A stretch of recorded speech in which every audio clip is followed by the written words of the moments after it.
Who taught you to hate the texture of your hair? Who taught you to hate the color of your skin to such extent that you bleach to get like the white man? Who taught you to hate the shape of your nose and the shape of your lips? Who taught you to hate yourself from the top of your head to the soles of your feet? Who taught you to hate your own kind? Who taught you to hate the race that you belong to? Don't let anybody make you think that God chose America as his divine messianic force to be a sort of policeman of the whole world. God has a way of standing before the nations with judgment, and it seems that I can hear God saying to America, you are too arrogant. If you don't change your ways, I will rise up and break the backbone of your power, and I'll place it in the hands of a nation that doesn't even know my name. Be still and know that I'm God.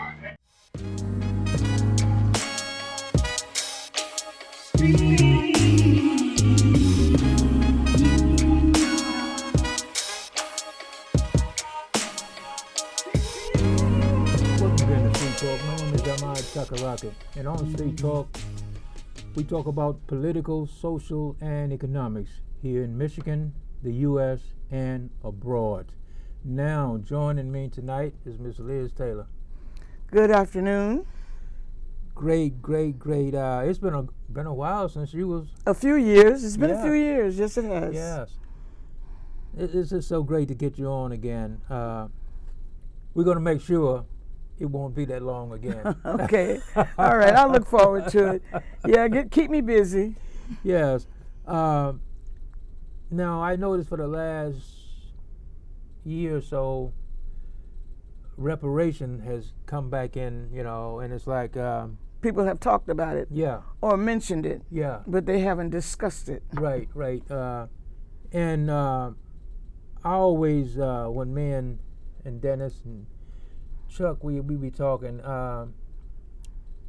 always go back to a book I read a few years ago, lady born in 1866, Mm-hmm. and in 1898, she tried to get reparation for the people who had been enslaved. And she died in Nashville in 1928, and still we look at it now and we just beginning to talk again about it. Right. Certain people talk about it. It's not a normal conversation, and many people try to avoid it. Okay. Especially politically, they try to avoid it. And then we have some unrealistic black people who avoid it because they want to say America cannot afford to pay reparation. Well, why not? We're already paying it. Yeah. We're paying it for other people. Yeah. America paid a reparation for the Jews and the Japanese and some reparation for the Native Americans. Yes. Now, granted, all of those should have had some kind of repair. Reparation means to repair the harm that was done to someone politically, socially, or whatever. Especially if it was something that was caused not by them, but by an authority. Right. Okay, so for reparations that paid the Jews, that was a horrible Holocaust. Yes. Nobody should have to go through that type of a situation: genocide, Holocaust, death, having to eat your own people to stay alive, eating rats and all that, but whatever it took to stay alive. That was horrible. Yeah. But it was a matter of 10 to 20 years. Then the Japanese had to have reparation because of the World War. Okay, Native Americans because they were devastated because people from the other worlds, some European and other places came over and took their land and destroyed and annihilated their people and killed and destroyed their culture or attempted to. Now they live in most cases, they live in the most horrible type of conditions, but at the same time, their reparation has been given back to them in the form of some of the tribes who are are experienced enough to get something, they're getting money back from the casinos, from bingo, and they're getting free schooling, to that effect. That's a repayment. Black people have been bonded, hurt, maimed, lynched, and destroyed for over 600 years. We say 400 because it was 400 years written in history. Yes. But then there was the segregation of 200 years. And then there was the lynchings after the proclamation of emancipation. And so when you look at that, they only want to recall people of color as being enslaved. And then they want to remind you of all the slavery that went on during the biblical times. Biblical slavery was bondsmen and workers, or individuals who were captured in war. And so as a result, for instance, the way the Romans did slavery is that if they took over a country, they would take some of their best men and put them in the army, number one, and train them, and that's on-the-job training where they make you dependent on them. And then they would take some of their people, men, women, and children, and make them bonds people or slaves to their high up individuals. And in doing that, you as a country is not likely to come back and jump on this country and try to attack them because your people are there. So those were the slaves enslaved during the times of Jesus Christ's time. Even when he said in his parables and things that during the time of Jesus Christ, he would remind people how you treat a slave. You treat him like a worker and a human being. But in the United States of America, enslavement meant the most terrible thing in the world. If you was going to be a slave, you were going to be treated like a dog. And a dog, but a dog then was treated pretty bad. Nowadays, a dog is more important than a human being. You go to prison for slapping a dog, you know? Whereas they can do what they want to do to you, and they says, oh, well, no big deal. He can take that. So those are the reparation now. When we talk about reparation, I want my 40 acres and my mule. But that's not even a payment for me. No. But if you give me the 40 acres and a mule, I want the 40 acres and a mule, time the interest that I would have had back in the day, plus the interest that I should be getting now, and the late payments that you owe me from the government, I would have a decent home. I wouldn't have not to worry about a grocery store in my neighborhood. I wouldn't have to worry about where I'm going to live. And I wouldn't have to worry about the political strife that we're going through right now. As I said, we got back on reparation a year or so ago when we really got back to it. But John Conyers, Mr. Conyers, it took him till 2015 before he could even get anybody in Washington to even look at the thing, Right, because you have people like the GOP groups who, when they get stuff like that, they put it down and they say, we're not going to even look at it.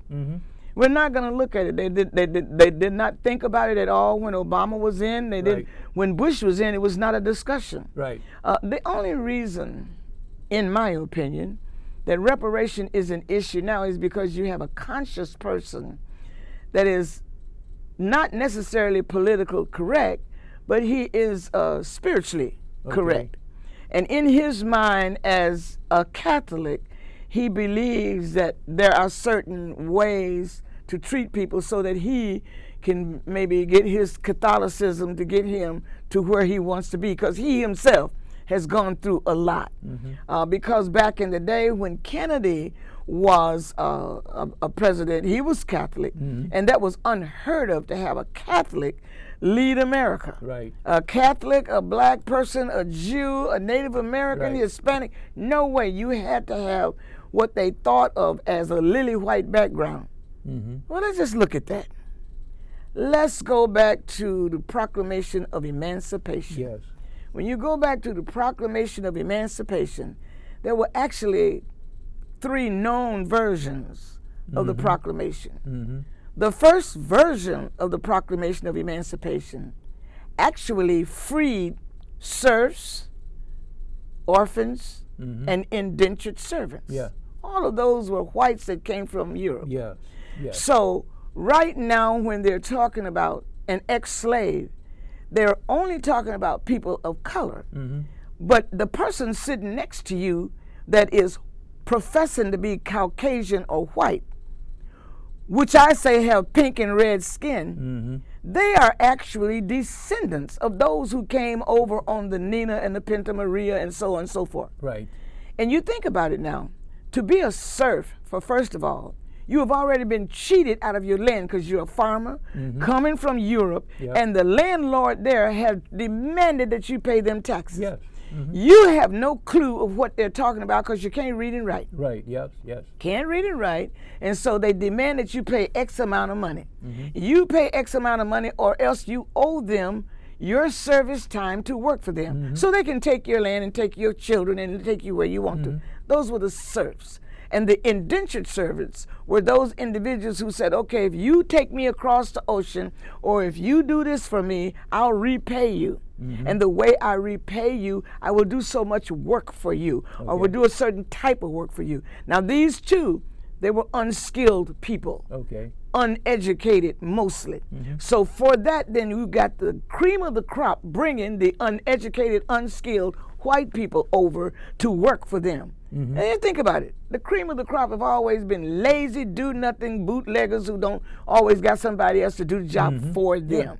And so they really didn't have any skills. So they would bring people who were accustomed to working with their hands, who had the intelligence to learn how to do things, to even shoe a horse. Okay. And so when they get over here, the reason that so many of them almost starved to death is because they didn't have a clue on how to till the land, how to prepare and make food for themselves. The Native Americans had to help them with that. Instead of repaying them, they enslaved them or killed them off. And the people who came over to do the jobs for them, they made sure that just like the sharecroppers, once the proclamation was done, they made sure like the sharecroppers, when you're sharecropping, so it's a wonderful idea. I'm going to work this land, and I'm going to make this money, and I'm going to buy my freedom. Bull stink. What you're going to do, you're going to owe him for all the clothes that you have to wear. You owe him for the property, for the hut that you live in, for the horse that you use. And if you don't have a horse, you owe him for the chicken who laid the egg. You owe him for the seeds that you got. You got a handful of seeds. Next year, you got 2 handfuls of seeds. It rained and the heat came up and it destroyed your crop. Now you got to get some more. How do you know the heat didn't come in the night and destroy your crop? So you forever owe this so-called cream of the crop people.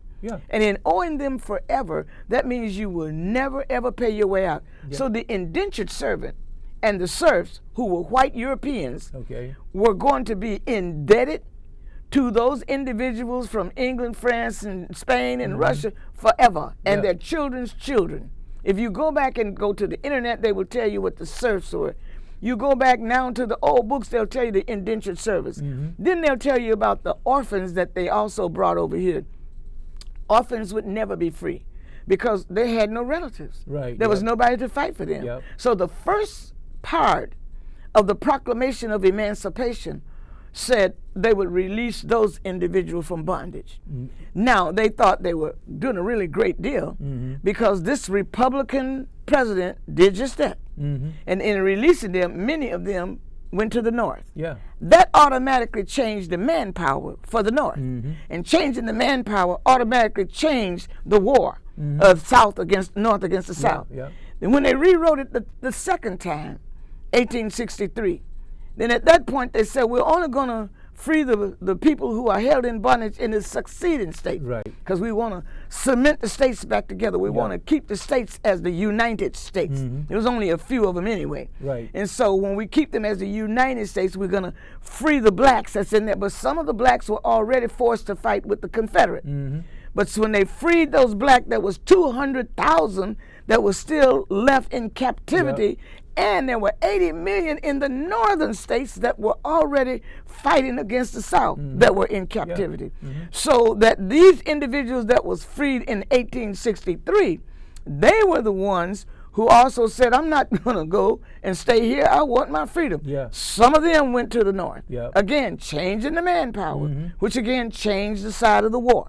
Okay, now, They're going to give you something. That's how they were supposed to be repaying us. So, but they did pay them for working and being soldiers. But if the white man got $7, the black man got $2. Right, yeah. If the Native American got more. Yeah.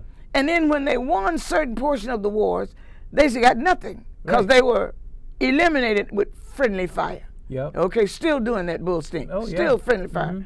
So the final thing was this president, Republican, decided that he wanted to make the whole thing better. We're now got to win a war, a portion of the war, so that we can free everybody.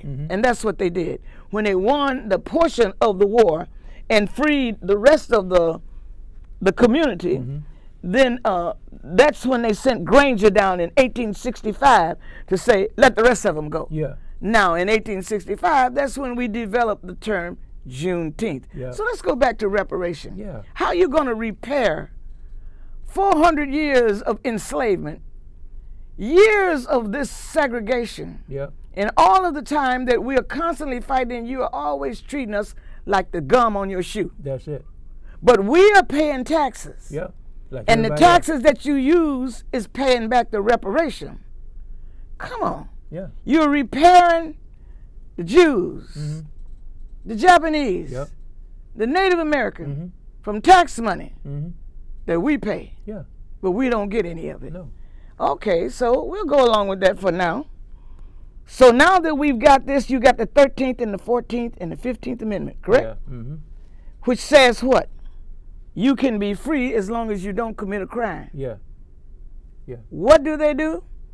Here comes the black codes and the Jim Crow law. Oh, yeah. And so they still exist. Do you hear about kids that are still being stopped? Oh, yeah. Walking in East Lansing or Okemos? Yeah. Only black kids, because the white kids can walk right past them and peep over and see, what are they doing with him? Yeah. It's the white kids can keep walking, how come I can't? Yeah. By the same token, now think about this, Ahmad. The good jobs that are available, or even the beginning jobs that are available, in order to get those jobs, you have to have a driver's license, ID, etc. Yep. So if your driver's license has been suspended and they have a huge fee on you to repay that driver's license suspension, and you don't have a job, you can't pay it. No. Even though the job that you're applying for does not require you to drive. Why do you have to have a driver's license? Right. Black codes. Black codes. Yeah. Bet you the white person can work through it. Oh, yeah. You understand? Yeah. Does that make sense? No, it don't make no sense, but that's the way they go back to saying why you are not worthy to be repaired, because you got all of these criminal cases. Let's go to the part with, let's just use George Floyd and all of the people that has been in the last 2 years killed by the police. What they say is they have a criminal history. Criminal history. That means they've served their time, they've paid their dues, and the crime was not for murder, rape, incest, mass murder, none of that. None of that. But that's a criminal history. And the person who killed you had a criminal history too, but they were exonerated because they were wearing a badge. Yeah, yeah. Or they were white. Yeah, look at the guy who killed George Floyd. Right. He never thought in his wildest dream that he would be prosecuted. Right. But look at the dumb police officers, not just the white ones, the black ones too, who are paying their money to the police union. Yeah. That union is the one that got him out, and he had to go back in and got those other people out. And also that 17-year-old boy, look at how many people come together to put $2 million to bond that 17-year-old boy out after he shot 3 people, killing 2 of them. And he wasn't even supposed to carry a gun. No. Police union and people. So that tells you how many people are still out there after you. Yeah. How many people are still out there negatively thinking, why do they hate me? Is it because I am a threat to them? Or is it because they fear my intelligence? Or is it because they don't know what to do And they are so backwards, they don't know that they are descendants of serfs and indentured servants. They too were slaves. They should be my friend because I got rid of mine. Yeah. And I mastered the language. And not only that, anything you put one of us in, who comes out the champion? If you let me in there, I will destroy the negative stuff. Yeah. 1 ounce of my brain, when you allow me to use it, will crush the average person's neck because we use it. Yeah. So our history has been erased, stolen, hidden, and omitted. And they're trying to omit it again by denying the opportunity to do diversity training and historical information to the police and in the schools right now. Right now. So when you stop to think about it, you would have never known that it was a black woman and her group that put the rocket on the moon. Well, why wouldn't you know it? Hidden. Stolen. Omitted. And now every once in a while, some will get out. Oh, blacks was the one done this, you know.